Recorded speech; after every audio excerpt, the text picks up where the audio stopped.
One is what damage comes out of doing those dramatic cuts. I've heard that it can cause, particularly with the water loading and then cutting, like there can be massive long-term kidney problems, right? Which I don't understand, but you might be able to elucidate whether that's true or not. The second one is what happens with performance, and has there been reasonable measures into the performance decrement that you have from doing something like that with a 24-hour refueling?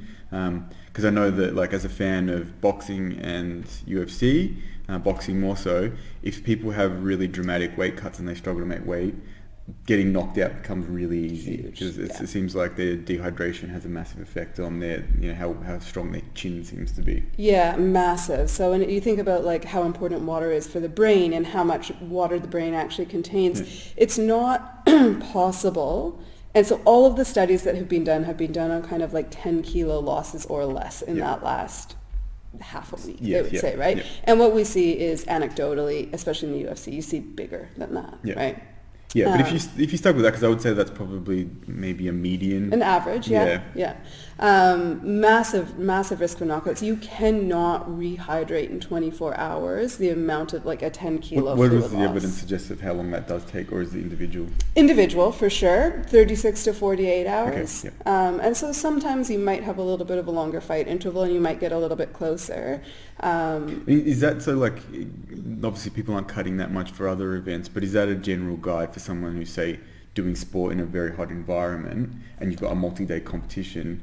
Are you then instructing them about, like, okay, one day of really heavy competition may be enough to deplete you for at least 24 hours, maybe longer? Yeah, I mean, I guess my go with that would be planning for that competition, planning for the environment of that competition, and trying not to let that level of dehydration occur. Right, so we know that you've got like a 2% drop in hydration status can equate to like a 25% decrease in performance. And so depending on what the sport is, I have some pretty time managed guidelines for fluid and electrolyte intake. All right, correct me, because I heard that it's not necessarily that dramatic in, like, it came out of the research, and you would know better than me, so correct me, but the stuff looking at, like, Tim Noakes published Waterlogged eventually, but the stuff that happened where they were overhydrating people in, say, like, and everyday people in marathons, people were dying. Because they were basically causing hyponatremia. So we're talking about overhydrating with plain water, largely, and then also volumes in excess of like a liter an hour. Yeah. That's where the two biggest issues I'm not talking about that. So, but the discussion came out of, because there was always this thought that if you became even 1%, 2% dehydrated, your performance decrement was quite significant.